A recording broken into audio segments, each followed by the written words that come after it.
तो बता देना। तो फिर कुरुक्षेत्र की भूमि पर भगवान कृष्ण और अर्जुन होते हैं पांडवों की तरफ और कहते हैं, तो दृश्य ये है कि तलवार धनुष और पैदल सैनिक कुरुक्षेत्र में खड़े हुए, रथ के पैसे महारथी एक दूसरे सम्मुख खड़े हुए, कई लाख सेना के सम्मुख पांडव 5 बेचारे थे, एक तरफ थे योद्धा सब एक तरफ समय के मारे थे, महासमर की प्रतीक्षा में सारे ताक रहे थे जी, लेकिन पार्थ के रथ को तो खुद केशव हाँक रहे थे जी। रणभूमि के सभी नजारे देखने में कुछ खास लगे। माधव ने अर्जुन को देखा, अर्जुन उन्हें उदास लगे। कुरुक्षेत्र का महासमर एक पल में तभी को सजा डाला। शंख उठा, श्री कृष्ण ने मुख से फूका और बजा डाला। हुआ शंखनाद, जैसे ही वैसे सबका गर्जन शुरू हुआ, रक्त बिखरना शुरू हुआ, फिर सबका मर्दन शुरू हुआ। श्री कृष्ण ने बोला, उठो पार्थ। श्री कृष्ण ने बोला, उठो पार्थ, और एक आंख को मीच जरा, गांडीव पर बाणों को रख, प्रत्यंचा को खींच जरा। आज दिखा दे रणभूमि पे योद्धा की तासीर यहाँ। इस धरती पर कोई नहीं अर्जुन के जैसा वीर यहाँ। इस धरती पर कोई नहीं अर्जुन के जैसा वीर यहाँ। सुनी बात माधव की, फिर अर्जुन का चेहरा उतर गया। सुनी बात माधव की, फिर अर्जुन का चेहरा उतर गया। एक धनुर्धारी की विद्या मानो चूहा को उतर गया। बोले पार्थ सुनो कहना, बोले पार्थ सुनो कहना, जितने ही ये सब मुख खड़े हुए हैं, इन्हीं सभी से सीख सीख कर सारे भाई हम बड़े हुए हैं। उधर खड़े हैं भीष्म पितामह, मुझको गोद खिलाते थे। गुरु द्रोण ही धनुष बाण का सारा ज्ञान सिखाते थे। सभी भाई पर प्यार लुटाया कुंती मात हमारी ने, कोई कमी नहीं छोड़ी कभी थी कुसुमाता गंधारी ने। ये जितने गुरुजन खड़े हुए हैं, ये जितने गुरुजन खड़े हुए हैं, सभी पूजने लायक हैं। माना दुर्योधन दुशासन थोड़े से नालायक हैं। मैं अपराध क्षमा करता हूँ, अरे मैं अपराध क्षमा करता हूँ, बेशक हम ही छोटे हैं। ये जैसे भी हैं आखिर माधव सब ताऊ के बेटे हैं। और इतने से भूभाग की खातिर हिंसक नहीं बनूंगा मैं, इतने से भूभाग की खातिर हिंसक नहीं बनूंगा मैं। स्वर्ण लदाख कर अपना कुल विध्वंसक नहीं बनूंगा मैं। खून सने हाथों का होता राजभोग अधिकार नहीं, सबको मार के गद्दी मिले तो सिंहासन स्वीकार नहीं। और रथ पर बैठ गया अर्जुन, रथ पर बैठ गया अर्जुन, वो माधव से था मोड़ लिया। आंखों में आंसू भरकर गांडीव जो हाथ से छोड़ दिया। गांडीव हाथ से जब छूटा, गांडीव हाथ से जब छूटा, माधव भी कुछ अकुलाए थे। शिष्य पार्थ पर गर्व हुआ और मन ही मन हर्षाए थे।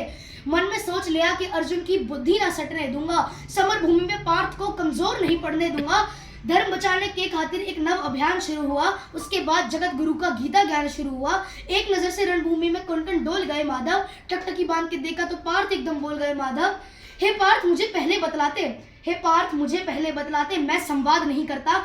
हे पार्थ मुझे पहले बतलाते, मैं संवाद नहीं करता। तुम सारे भाइयों के खातिर कोई विवाद नहीं करता। पांचाली के तन पर लिपटी साड़ी खींच रहे थे वो, दोषी वो भी उतने ही है, जबड़ा बीच रहे थे जो। घर की इज्जत तलब गई, कोई दो टूक नहीं बोले। पौत्र बहू को नगन देखकर गंगा पुत्र नहीं खोले। तुम कायर बनकर बैठे हो, ये पार्थ बड़ी बेशर्मी है। संबंध उन्हीं से निभा रहे जो लोग यहाँ पे अधर्मी है। आज धर्म के ऊपर यहाँ पर भारी संकट खड़ा हुआ और पार्थ तेरा गांडीव रथ के कोने पे है पड़ा हुआ। धर्म पे संकट के बादल तुम छाने कैसे देते हो, इस कायरता के भाव को मन में आने कैसे देते हो। सारी सृष्टि को भगवान बेहद गुस्से में लाल दिखे, देवलोक से देव डरे, सबको माधव में काल दिखे। हे पांडु के पुत्र, धर्म का कैसा कर्ज उतारा है। शोले होने थे आंखों में पर बहती जलधारा है, और पर बहती जलधारा है। हे माधव मुझे बतलाओ, फिर पार्थ बोले, हे माधव मुझे बतलाओ, कुल नाशक कैसे बन जाऊं, रथ सिंहासन लाशों पर मैं शासक कैसे बन जाऊं। कैसे उठेंगे कर उन पर जो कर पर अधर लगाते हैं, करने को जिनका स्वागत है कर खुद भी जुड़ जाते हैं। इन्हीं करों ने बालकाल में सबके पैर दबाए हैं, इन्हीं करों ने बालकाल में सबके पैर दबाए हैं। इन्हीं करों को पकड़ करो माँ पिता महा मुस्काए हैं। नोक जो अपने बाणों की फिर इनकी ओर करूंगा मैं, केशव मुझको मृत्यु दे दो उससे पूर्व मरूंगा मैं। बाद युद्ध के मुझे ना कुछ भी पास दिखाई देता है, केशव इस रणभूमि पे बस नाश दिखाई देता है। बात बहुत भावुक थी किंतु जगत गुरु मुस्काते थे, बात बहुत भावुक थी किंतु जगत गुरु मुस्काते थे और ज्ञान की पावन गंगा गीता द्वारा बरसाते थे। जन्म मरण की योद्धा यहाँ पे बिल्कुल चाह नहीं करते, क्या होगा अंजाम युद्ध का ये परवाह नहीं करते। हे पार्थ यहाँ पर कुछ मत सोचो, कर्म पे ध्यान लगाओ तुम, बाद युद्ध के क्या होगा ये मत अनुमान लगाओ तुम। इस दुनिया के रक्तपात में कोई तुम्हारे साथ नहीं, इस जीवन का करे फैसला नर के बस की बात नहीं। तुम ना जीवन देने वाले नहीं मारने वाले हो, ना जीत तुम्हारे हाथों पे तुम नहीं हारने वाले हो। ये जीवन दीपक के भांति यूं ही जलता रहता है, पवन वेग से बुझ जाता है वरना जलता रहता है। मानव वश में शेष नहीं कुछ, मानव वश में शेष नहीं कुछ, फिर भी मानव डरता है। वह मरकर भी अमर हुआ जो धर्म के खातिर मरता है। ना सत्ता सुख से होता है, ना सम्मानों से होता है, जीवन का सार सफल बस बलिदानों से होता है। दहदान योद्धाई करते हैं, दहदान योद्धाई करते ना कोई दूजा जाता है। रणभूमि पे वीर मरे फिर शव भी पूजा जाता है। जैसे सेना युद्ध में अपने खोटे शस्त्र बदलती है, दिव्य आत्मा मानव देह में वैसे वस्त्र बदलती है। हे केशव, कुछ समझ गया पर कुछ कुछ असमंजस में हूँ। इतना तो मैं समझ गया ना स्वयं मैं खुद के वश में हूँ। ये मान और सम्मान बताओ, ये मान और सम्मान बताओ, जीवन के मतदान बताओ। जीवन मृत्यु क्या है माधव, रण में जीवन दान बताओ। काम क्रोध की बात कही तो मुझको उत्तम काम बताओ। अरे खुद को ईश्वर कहते हो तो जल्दी अपना नाम बताओ, खुद को ईश्वर कहते हो तो जल्दी अपना नाम बताओ। इतना सुनते ही माधव का धीरज पूरा डोल गया। तीन लोक का स्वामी फिर बेहद गुस्से में बोल गया। सारी सृष्टि को भगवान बेहद गुस्से में लाल दिखे। देवलोक से देव डरे, सबको माधव पे काल दिखे। कर कान खोलकर सुनो पार्थ, मैं ही त्रेता का राम हूँ। कृष्ण मुझे ही कहते हैं, मैं द्वापर का घनश्याम हूँ। रूप कभी नर नारी का धर के मैं ही केश बदलता हूँ। धर्म बचाने के खातिर मैं अनगित वेश बदलता हूँ। विष्णु जी का दशम रूप मैं परशुराम मतवाला हूँ। नाग कालिया केस बन पे मैं मर्दन करने वाला हूँ। अरे बाकासुर और महिषासुर को मैंने जिंदा गाड़ दिया। नरसिंह बनकर धर्म के खातिर हिरण्यकश्यप फाड़ दिया। और रथ तनिक नहीं चलता है, बस मैं ही आगे बढ़ता हूँ। धनुष हाथ में तेरे पर रणभूमि पे मैं लड़ता हूँ।